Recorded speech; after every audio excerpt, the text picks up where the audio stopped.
for joining us. This is about to be Wednesday Night Sessions, Season 5. A quick explainer. After 2+ years of doing the right things to keep everybody safe, COVID followed my 8-year-old home from school like a lost, mean puppy.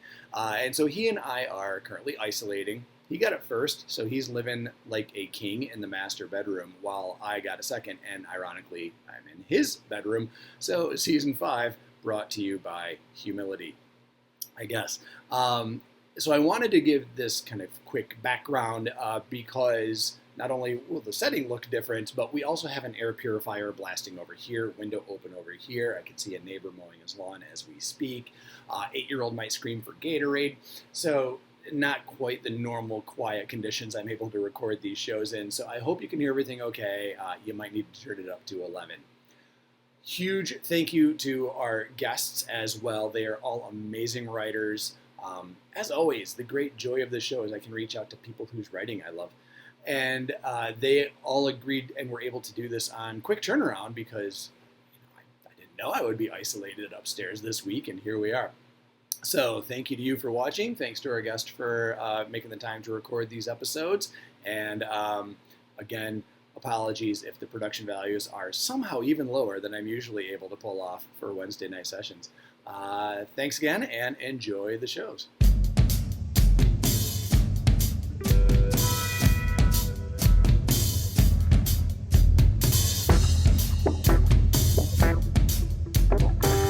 All right, welcome, and thank you for joining us on Wednesday Night Sessions. I am, as usual, your host, Mitch Nobis, and as you saw in the preview, this is our special Mitch is Home isolating season of Wednesday Night Sessions. So the very first guest I had to contact is a writer friend of mine, Todd Dillard. He is an exceptional poet, and we also chat often on social media, and I happen to know he is also homesick right now. Yeah. So he absolutely had to be the leadoff batter. So Todd Dillard, thank you for joining us today, and take it away. Yeah, thank you for having me, Mitchell. And again, I hope you feel better, and I hope we both have a swift recovery. Hi, everyone. My name is Todd Dillard. I am a poet living outside of Philadelphia. I have a book out with OK Donkey Press that came out in March of 2020. It is called Ways We Vanish. I'll be reading one poem from that. It is the final poem in the book. And though it is not a pandemic poem, for some reason it feels to me pandemic adjacent. So I decided why not share it? And then I'll be sharing 2 new works as well after this. So this poem is called Burial. One night you wake up and the moon is singing. You don't think it's the moon at first, but you cinch your bathrobe, step outside, and your whole block crowds the street. Wild-haired toddlers, bleary-eyed parents, widowers, teenagers, retirees, walking retrievers. Cars stop mid-traffic, people stumble out to listen. But what else is there to say? The moon is singing, it's late. Even miracles after a while are exhausting. All month, the slivered shine waxes into an alabaster banana, a bleach stain, and the volume increases too. One day, it's the damp fingertips sexing a wine glass's lip. The next, a dozen wind chimes moshing in a punk breeze. When the full moon finally heaves itself over the horizon, most people are prepared to grieve, certain the song. Sorry, I'm getting meeting notifications. Certain the song will begin its fortnight decrescendo. But the next night, the music is even louder. The moon is waning, and yet the nights swell with silver horns. Earplugs go out of stock, sound machines, soundproof windows, anything to keep that lunar opera out of house and dreams. Then the new moon arrives, silent, dark. This time you're one of a handful spilling out onto front yards, eyeing suspiciously that black blotch smeared across the Milky Way. Your neighbor asks, what did it sound like to you? You shake your head. Eventually, you learn to say it was galloping horses, Galveston waves. It was clarinet and water park cola. It was communion cup and first kiss and chocolate. But it wasn't any of these things. Overhead, the moon pours light onto the earth like a father rinsing the shampoo from their child's hair, or a son emptying the water from a vase of lilies. And I will be reading 2 more poems. I'll be reading from my phone because I don't actually have access to my personal computer. I am on my work computer on my lunch break, which is why those meeting notifications showed up just now for something later this afternoon. This poem is called Love Poem, and it is new.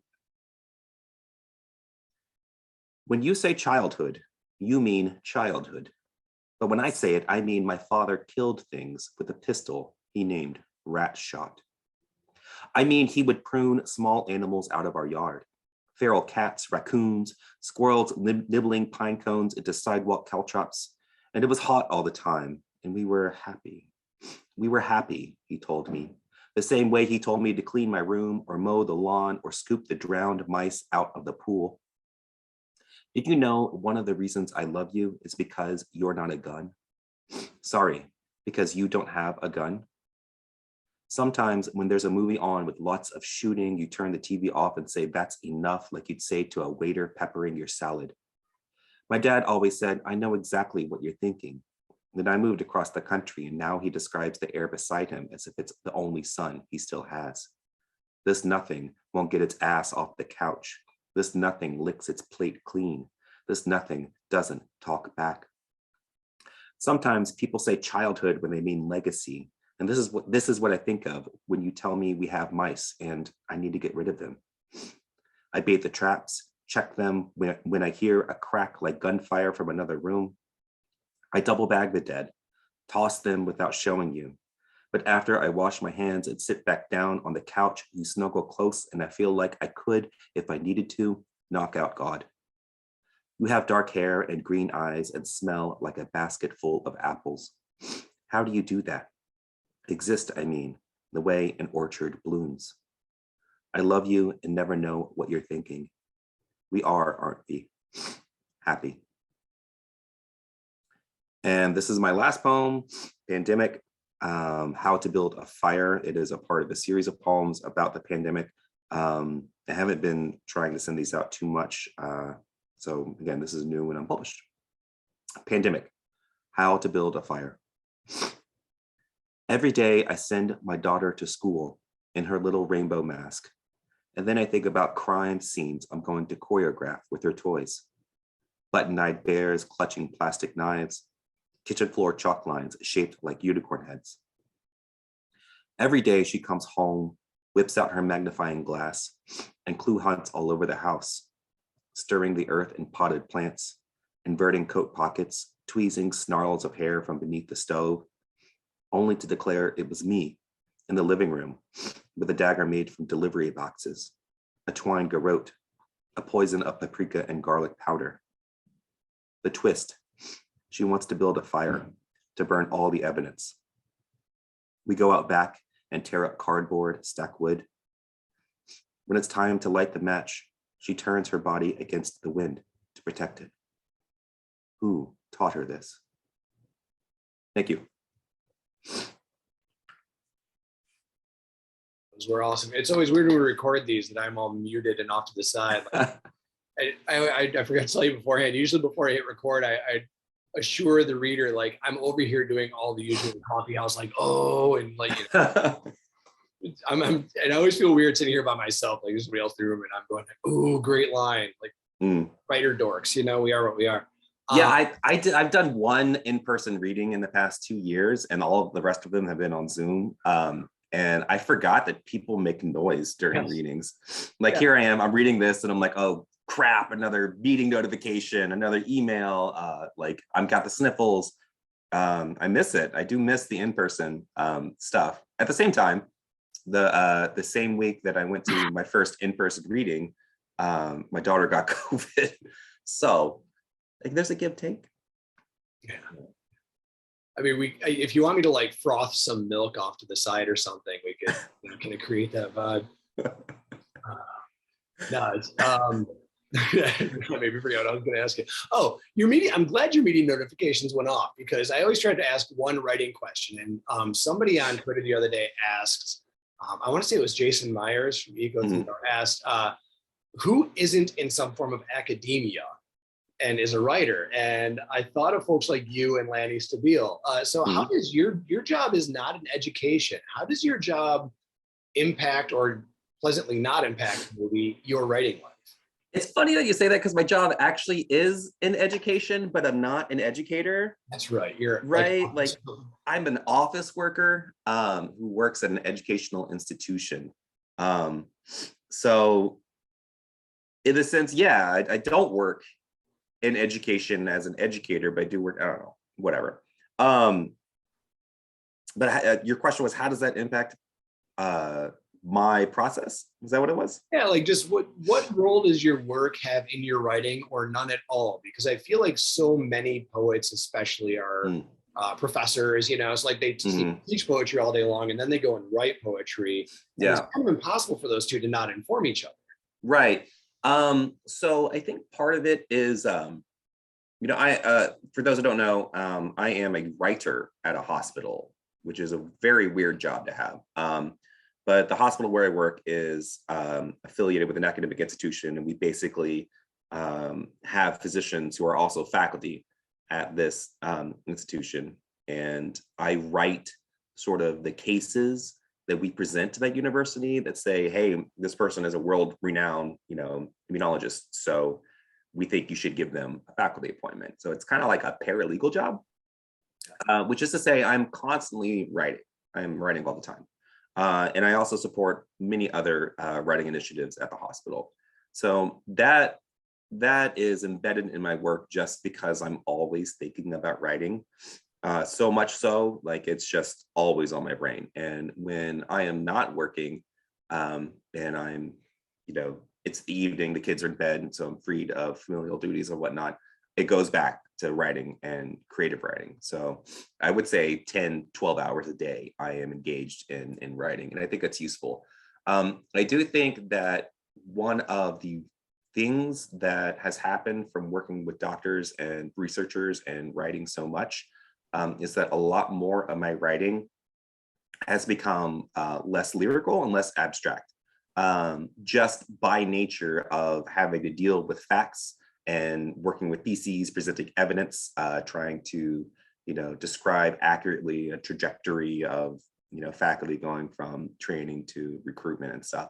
And so I'm very much embedded in a sort of like logical type of writing, more so now than I've ever been previously.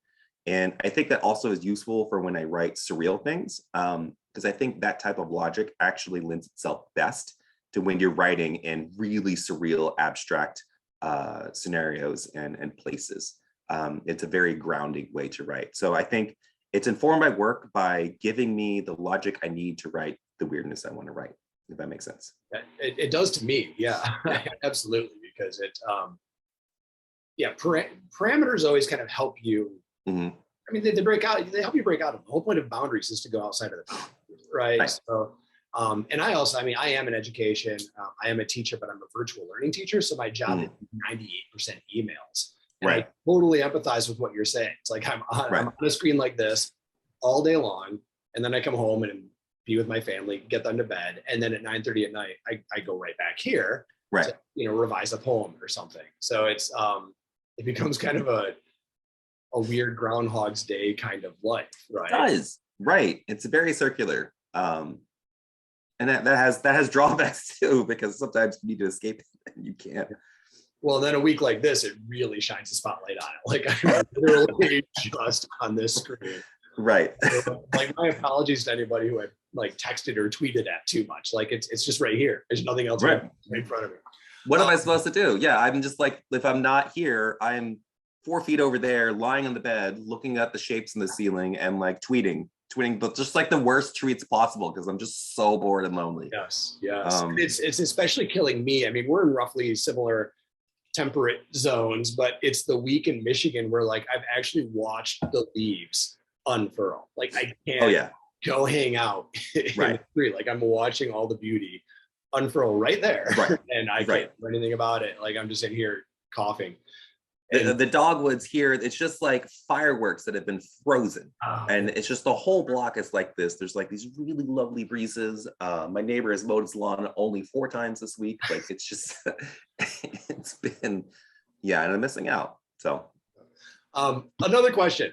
Normally the second question is very goofy, but I have to ask this one as well. So thank you for reading pieces about the pandemic. I am very intrigued by this ongoing intra-publishing, intra-writing world argument about whether or not people should be writing about the pandemic. And putting my cards on the table right up front, I find this such a weird conversation because how could you not be including it in your writing? Like it subsumed our entire world, as it should, and then it blew up our entire world because we're weirdly and stupidly political about the most apolitical things in our world. So I'm glad to see other people writing about it. Like a couple, I had a piece in No Contact published a year ago that like I wrote as we went into lockdown. Right. I had to process it. So tell me why do you find yourself writing about the pandemic when there's this kind of movement of people saying don't do it? Well, first off, I mean, so whenever someone speaks prescriptively about anything, they're not speaking about the thing, they're speaking about themselves, right? And when someone says that you should not write about the pandemic, or it's too soon to write about the pandemic, or you shouldn't write about things that you're embedded in, or you should give yourself some distance to write about things, what they're effectively doing is evincing, to me at least, the ways in which they're able to feel control over the narratives that they want to represent. And so when someone to me says it's too soon to write about the pandemic, that more to me means like they have no control. They feel no control over this thing. And they're not distant from it, and they don't have the space they need to metabolize it. That's not something that's applicable to everybody, and it's very unfortunate thinking to prescribe that to all writers and all writing. It's also really boring, and you just are going to miss out on lots of writing and lots of opportunities to write necessary things, which is why in great places like No Contact Mag exist. So that's my piece about that. When it comes to myself, I just write about what's in front of me. And so that what's been in front of me for the past 2 years, it's my daughter trying to learn how to be a social and productive and happy human being in a place where there's nothing but barriers and parameters surrounding her. It's my wife trying to navigate a school. She works at a school as an executive assistant, trying to navigate leaders and aiding teachers and students a whole new way to learn in a time of major crisis that does not seem to be diminishing or going away, despite what people are telling us. We had a son, so there is a lot of I just keep thinking about this optimism that we had, that like, okay, well, it's been going on for a while, but if we try now, 10 months later, 11 months, like whatever additional time you want to add in for however long it takes to get pregnant, it'll be over. And our child will enter a new safe world and it'll be fine. And no, that's not the case. Like, how naive were we? And then myself, like as a writer at a hospital, I mean, I would work from 7 a.m. to sometimes midnight those first few months every day, trying to get out communications to leadership and stuff like that. So, this is why, again, I laugh at people who say you shouldn't write about that. I'm like, that was my life. You're telling me not to write about my life because you can't write about your life? Like, get over yourself. Yeah, I mean, I don't want to cast versions. Like, everybody's in their own place, so I understand right reasons for it, but it really does strike me as like most of the time a humongous argument of privilege. Like, it's people that have gone back to normal. Like, I have friends who are not parents, like guys in their late 20s, like they're bouncing around the bars because when they get sick, they just work from home for 2 weeks and then get back at it. Like, right. I'm desperately trying to not get the members of my household who have lung issues sick. Yeah. I have an unvaccinated baby who was just on the other side of this wall right here. Like, this is the crisis. And we're not going to write about this. Like, writing is a form of processing, right? Like, you kind of have to. All right. Speaking of our bosses, my 8-year-old is hollering for me, so I have to go check on him. So we're going to. But I always ask one dumb question also, and so I kind of have to ask one more question. And I didn't really even think about one ahead of time because he's distracting me right now. I had one and I lost my train of thought. So you're from outside Philly, so let's go Philly. Uh-oh. I'm a basketball guy, Todd. I knew it was going to be sports. Dr. J. Is Dr. J a big enough celebrity in Philadelphia? I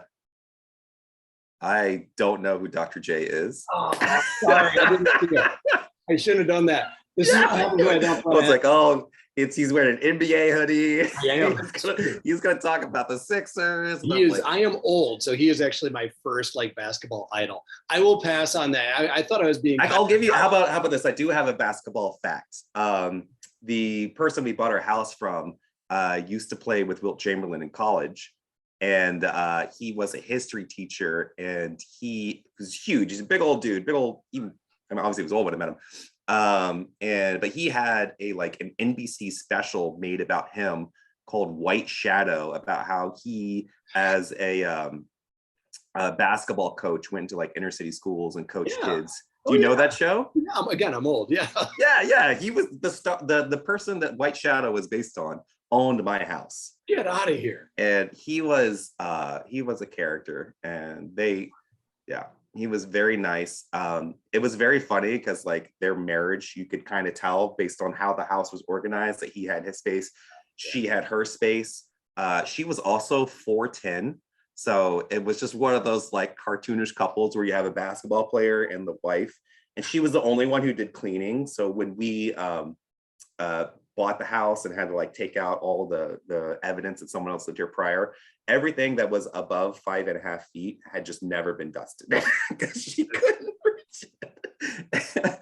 But yeah, there's a basketball fact. He's in the Pennsylvania Hall of Fame. His last name was Beck, Mr. Beck. That's a fantastic basketball fact. All right, I feel bad throwing a basketball question at you. So real quick before we go, our throats hurt. You could have any ice cream right now. What flavor are you going for? I suck at this stuff. I'm lactose sensitive. Oh, no, I suck. I'm giving you terrible questions. I could have anything. Are you ordering a Starbucks then? I don't know. Give me something. I don't know. So I love ice cream. Like, I mean, how can you call yourself lactose intolerant or lactose sensitive if you don't love milk? What is my favorite flavor? I don't know. I'm feeling really nostalgic right now. Baskin Robbins has this ice cream that my family used to get. It was called Gold Medal Ribbon. It was a combination of sweetened vanilla and a very sweet, almost cloyingly sweet chocolate with caramel swirled into it.